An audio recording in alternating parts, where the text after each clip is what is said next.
Di tengah harga bahan pokok yang mahal, di jagat media sosial ramai tren 10.000 di tangan istri yang tepat. Meski dikemas dengan cara yang menghibur dan juga menantang, namun tren ini justru menuai kontra dan dianggap menormalisasi keterbatasan ekonomi. Kompas Bisnis memakai data resmi dari Garis Kemiskinan menurut Badan Pusat Statistik pada Maret 2025 adalah sebesar 609.000 per kapita atau per kepala tiap bulan atau sekitar 20.000 per hari. Berikut liputannya untuk Anda. Dikasih uang belanja 10.000 per hari tapi masih bisa ditabung. Kira-kira ini termasuk istri yang tepat belum ya? Gimana saudara, familiar ya ungkapan tadi? Jadi memang kalau di medsos ini lagi viral, tren 10.000 di tangan istri yang tepat. Ada sih beberapa netizen yang ikutan tren ini dan menunjukkan uang 10.000 bisa dibelanjakan untuk beli kangkung, tempe, dan bahkan ada sisanya untuk ditabung. Tapi di sisi lain, netizen juga ini ada yang kontra. Mereka menyoroti soal nilai gizi dan juga sisi tanggung jawab seorang suami sebagai pencari nafkah. Tren 10.000 di tangan istri yang tepat memantik polemik di media sosial. Ada yang menjadikan ini lelucon, namun banyak yang mengakui ini bisa menjadi renungan sosial di tengah ekonomi sulit. Menurut Anda, uang Rp10.000 untuk belanja harian istri ini make sense nggak? Atau justru ini sudah mengarah ke kekerasan finansial, bahkan toxic positivity? Coba deh, kita gali dulu dari perspektif perempuan. Suaminya harusnya punya effort lebih sih, masa 10.000 ya, itu toxic positivity banget, apalagi kalau dipuji-puji ya istrinya 10.000 harusnya sih. Ya suaminya sih yang merasa malu nggak sih harusnya? Iya sih, toxic positivity banget. Sebenarnya istri yang tepat itu apa gitu kan? Standarnya seperti apa? Idealnya bagaimana gitu? Dan itu tertulis di mana gitu? Di tangan istri yang tepat gitu. Jadi nggak usah lah pakai kata-kata yang istri yang tepat itu. Karena kata tepat di setiap orang itu beda. Kalau memang kamu tidak bisa memberikan 10.000, tidak bisa memberikan lebih dari 10.000 ya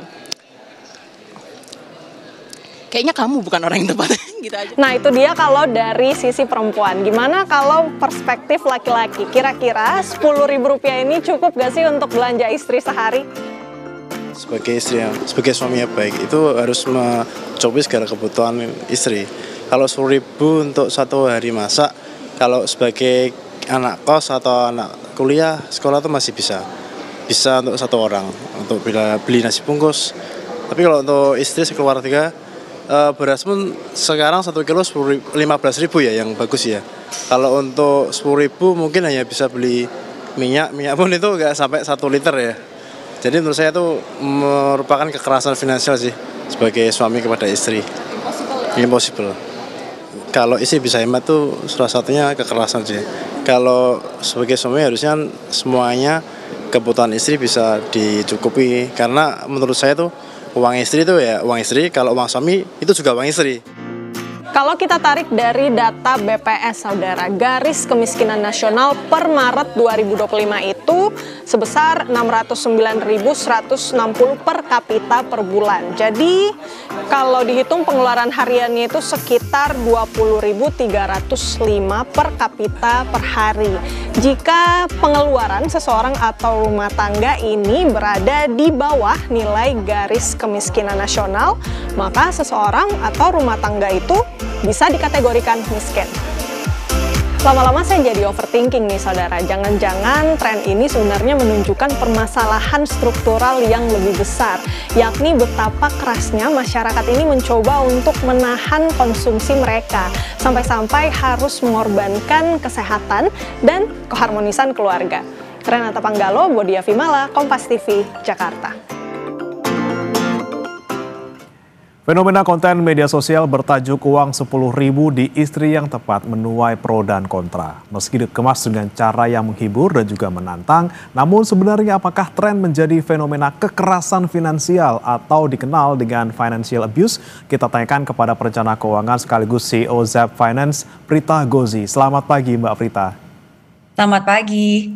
Ya Mbak Brita, ini 10.000 di tangan istri yang tepat. Kalau di tangan saya paling cuma jadi batagor sebungkus, Mbak. Ini kira-kira benar-benar bisa buat makan nggak? Setuju nggak kira-kira 10.000 itu cukup untuk makan? Dan apa sih bedanya irit sama pelit gitu? Baik, jadi kalau kita mau melihat ini dari konteks budgeting yang baik itu pertama kita harus paham domisilinya adanya di mana. Yang kedua, jumlah tanggungan dari satu rumah tangga itu ada berapa orang. Dan yang ketiga, penghasilan dari pencari nafkah utama itu sebenarnya berapa sehingga merasa bahwa 10.000 atau artinya 300.000 satu bulan adalah hal yang sangat wajar karena logikanya kalau kita berbicara budgeting, biaya hidup rumah tangga itu biasanya memakan 50% ini minimal dari penghasilan pencari nafkah. Artinya kalau memang 300.000 satu bulan, kemungkinan besar penghasilan pencari nafkah itu ada di angka mungkin 1 hingga 2 juta rupiah kalau kita tambahkan listrik dan lain-lain lagi. Nah, apakah ini memang kondisi yang bisa digunakan oleh semua orang di setiap rumah tangga termasuk tempat tinggalnya? Tentu saja tidak. Sehingga konteks 10.000 di tangan istri yang tepat setiap hari itu tidak berlaku untuk semua orang. Lalu kalau ditanya apakah ini artinya irit atau ini artinya pelit, maka kita harus kembali lagi. Irit itu artinya kita berhasil mencari alternatif pengeluaran yang paling ekonomis namun tetap bisa memenuhi kebutuhan. Sedangkan pelit artinya kita memiliki uangnya, kita memiliki kemampuannya, tetapi kita memilih untuk hidup susah-susah, bahkan mungkin kalau misalnya kita pakai analogi sepatu gitu ya, sepatunya itu sudah rusak, tetapi dia nambel terus padahal memiliki kemampuan untuk membeli yang baru. Kira-kira itu bedanya. Oke, jadi tergantung ya kalau misalnya penghasilannya masih ada tapi tetap 10.000 per hari ya namanya pelit gitu ya Mbak Prita ya. Tapi kalau BPS ini bilang kalau garis kemiskinan per bulan itu 600 ribuan, maka kalau 10.000 sehari buat keluarga ini bisa disebut miskin ekstrim nggak Mbak? Baik, jadi saya tentu aja namanya sosial media itu kan banyak clickbaitnya ya. Kita kan juga nggak paham nih. Kecuali kalau misalnya bisa disampaikan, oke 10.000 ini kemudian dapat bahan pangan apa, menjadi menu apa saja dan konsisten selama 1 bulan. Jadi bukan 1 hari aja, misal dibilang bisa dapat tempe, kangkung dan mungkin beras gitu ya. Pertanyaannya tempe, kangkung, beras ini buat makan apa? Makan siang, makan malam, apa artinya makan siangnya cuma sama tempe, makan malamnya sama kangkung, apa gimana gitu loh. Karena ini yang sebenarnya informasinya yang tidak jelas. Jadi kalau menurut saya sebetulnya mungkin kita tidak perlu mengambil pusing atau melakukan terlalu deep istilahnya research terhadap hal ini karena unless memang si pembuat konten bisa memberikan semua data itu dengan gamblang dalam 1 bulan bisa dapat apa saja, berapa porsi untuk berapa orang dan ingat kebutuhannya, tanggungannya usia berapa, itu yang pasti memiliki kebutuhan gizi yang berbeda-beda. Nah baru deh kita bisa bicara lebih lanjut lagi. Oke, ini kan hanya satu sisi gitu ya Mbak ya, dia hanya bilang belanjanya sekian, tapi kita nggak tahu di belakangnya seperti apa, jangan-jangan hanya konten saja. Tapi kalau ternyata emang benar nih Mbak, dari masyarakat yang kami wawancarai, ini ada yang bilang kalau emang benar-benar terjadi gitu ya 10.000 sehari aja, ada yang bilang ini bentuk financial abuse atau kekerasan finansial dalam rumah tangga yang diromantisasi. Nah sebenarnya apa sih Mbak ciri-ciri kekerasan keuangan dalam rumah tangga? Bagus, ini sekali pertanyaannya ya. Jadi World Health Organization atau WHO itu mengatakan bahwa financial abuse artinya terjadi pengendalian terhadap sumber daya ekonomi keluarga yang membuat salah satunya alias ada korban kehilangan kemandirian finansial dan jadi itu terpaksa bergantung pada si pelaku financial abuse. Nah dalam konteks rumah tangga apa aja nih yang mungkin terjadi? Pertama, salah satu menguasai seluruh penghasilan pasangan. Artinya satu penghasilan ini diserahkan pada satu orang pasangan dan tidak ada transparansi dalam penggunaannya. Yang kedua, melarang pasangan bekerja atau berpenghasilan sehingga korban akan sangat bergantung finansialnya pada pelaku. Yang ketiga, membatasi akses terhadap keuangan. Misal PIN tidak boleh disebar, atau punya kartu ATM hanya dipegang satu orang, atau akses ke aplikasi keuangan keluarga itu hanya dipegang satu orang tanpa mau diberikan kepada yang lain. Lalu yang keempat di sini ada menyembunyikan informasi keuangan seperti tidak jujur atas jumlah penghasilan, jumlah utang, atau bahkan bantuan kepada keluarga inti dari pasangannya. gitu. Dan yang terakhir, membebani korban dengan tanggung jawab finansial tidak adil. Jadi konteks 10.000 setiap hari ini itu sebenarnya masuknya ke yang paling terakhir, karena banyak orang yang merasa wah tidak adil diberikan 10.000 setiap hari untuk makan 3 kali sehari tanpa kejelasan ini kota mana, kemudian berapa orang, dan sepertinya kalau tidak mampu artinya orang lain gitu yang salah. Kira-kira seperti itu. Oke, baik. Ini kan banyak sekali jenisnya kekerasan keuangan dalam rumah tangga. Tapi kalau kita ngomongin soal kekerasan yang lain, mungkin orang bisa, oke, saya mau lapor polisi, saya mau ke Komnas Perempuan. Tapi kalau seseorang kemudian terkena korban kekerasan finansial dalam rumah tangga, ini cari bantuannya kemana, Mbak Prita? Ya, sebenarnya kalau di Indonesia itu harapannya mungkin bisa datang ke lembaga bantuan hukum atau misalnya ke komisi-komisi yang memang bisa membantu kaum perempuan. Karena biasanya financial abuse itu yang terjadinya tuh korbannya perempuan. Walaupun belum tentu seperti itu ya, bisa juga sebaliknya.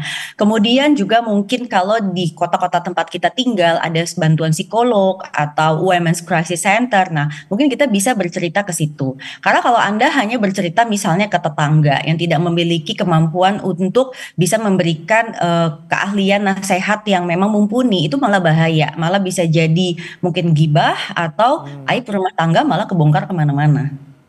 Oke, baik. Jadi bantuan-bantuan itu tadi yang kita perlukan ya. Terus kemudian Mbak Prita, kita tegaskan kembali, ini kalau dari segi tren ini, kita harus bisa bedain nggak sih antara uang belanja rumah tangga dan juga nafkah untuk istri. Misalnya kalau untuk rumah tangga kan buat beli gas, buat beli sayur, lauk gitu ya. Kalau untuk nafkah istri misalnya buat beli skincare atau buat apa, itu harus dibedain nggak sih Mbak sebenarnya? Oke, baik. Jadi kalimatnya ini kan soalnya memang juga again ini another clickbait di hal yang berbeda ya. Katanya bahwa pencari nafkah utama tuh mesti kasih nafkah istri gitu. Tapi seakan-akan tuh nafkah istri ini katanya tuh bisa beragam banget. Padahal konteks dasarnya itu adalah harus memberikan nafkah di mana kebutuhan dasar terpenuhi. Baik itu makan, tempat tinggal, dan pakaian yang layak. Artinya kalau tadi bicaranya itu adalah skincare. Skincare jenis apa gitu loh. Karena sebenarnya itu bukan termasuk ke dalam kebutuhan dasar manusia, itu kan adalah additional tambahan yang mungkin saat ini juga kita perlukan, kira-kira gitu. Nah, pada saat memang dalam rumah tangga melakukan anggaran, maka memang harus dibedakan antara mana nih yang merupakan kebutuhan dasar dari satu keluarga, baik itu makan, minum, kemudian tempat tinggal dan pakaian, dengan additional yang merupakan kebutuhan dari perempuan. Itu dalam hal ini adalah istrinya, apalagi kalau istrinya tidak memiliki kemampuan untuk berpenghasilan sendiri. Maka kalau memang buat istri ini ada kebutuhan tambahan seperti tadi mungkin skincare atau misalnya untuk perawatan lainnya, nah atau kesehatan lah, vitamin gitu ya. Nah ini memang perlu disediakan gitu, tapi jangan di-abuse juga ya, bahwa istilah ini artinya perempuan yang di rumah itu bebas mau belanja apa saja karena itu adalah bagian dari nafkah istri gitu kira-kira. Oke, baik. Terakhir Mbak Prita, ini kan banyak kemudian netizen yang melihat konten ini kemudian ngerasa tertekan, ngerasa tersentil, ngerasa oh saya bukan istri yang tepat dong ya gitu. Bagaimana kemudian menyikapinya nih Mbak, konten-konten semacam 10 ribuan ini kemudian membuat orang-orang jadi merasa insecure, kemudian yang seharusnya menjadi gimana ya cara untuk mengatur keuangan yang benar seperti apa Mbak Prita terakhir? Baik, jadi pada saat kita melihat konten dan membuat kita insecure, artinya konten itu tidak cocok untuk kita, ya unfollow saja. Anda follow konten ataupun akun yang memang bisa membuat diri Anda lebih baik. Dalam hal ini sebagai perempuan, kita bisa lebih mengelola keuangan rumah tangga dengan baik, kita jadi memiliki kemampuan untuk bisa budgeting dengan lebih bagus lagi. Ingat, living 50, saving 30, playing 20, dan yang terakhir kita bisa berinvestasi supaya mencapai tujuan-tujuan finansial utama bagi rumah tangga kita. Dan semoga Anda semua bisa menerapkan hal ini, tidak memiliki utang konsumtif yang berlebihan, dan memiliki hidup yang sejahtera. Oke, yang penting tadi ya Mbak ya, kalau misalnya kontennya tidak sesuai dan bikin insecure, mendingan skip atau nggak report di not interested. Yang penting tadi menjaga keuangan keluarga sehat, walaupun tidak dengan 10.000, itu yang paling penting. Terima kasih Mbak Prita Gozali, maksudnya Prita Gozi, perencana keuangan sekaligus CEO Zep Finance, sudah bergabung bersama kami di Kompas Bisnis. Selamat pagi Mbak Prita. Selamat pagi.